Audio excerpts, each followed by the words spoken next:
Hi friends. இப்போல்லாம் பார்த்தீங்கன்னா பிள்ளைங்களும் சரி, படிக்கிற பொண்ணுங்க படிக்கிறவங்க பசங்களும் சரி, பிள்ளைங்களும் சரி பார்த்தீங்கன்னா அவங்கவுங்களுக்கு ஒவ்வொருத்தரும் ஒவ்வொரு லட்சியத்தோடு இருக்காங்க.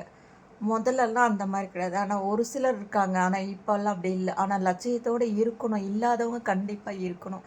இதை பண்ணணும், இதை அடையணும் அப்படின்ற ஒரு லட்சியத்தோடு நம்ம இருந்தால் தான் அதை அடையிறதுக்கான அந்த தேடல் நாம் தேடுவோம். அதுக்கான எஃபெக்ட் போடுவோம்.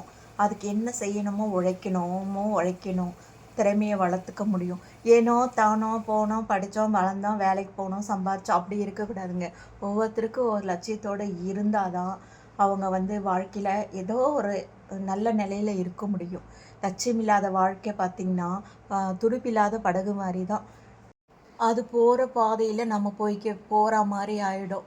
நமக்குன்னு ஒரு லட்சியத்தோடு இருந்தோன்னா தான் நாம் வருங்காலத்தில் ஒரு நல்ல உயர்வான நிலையில்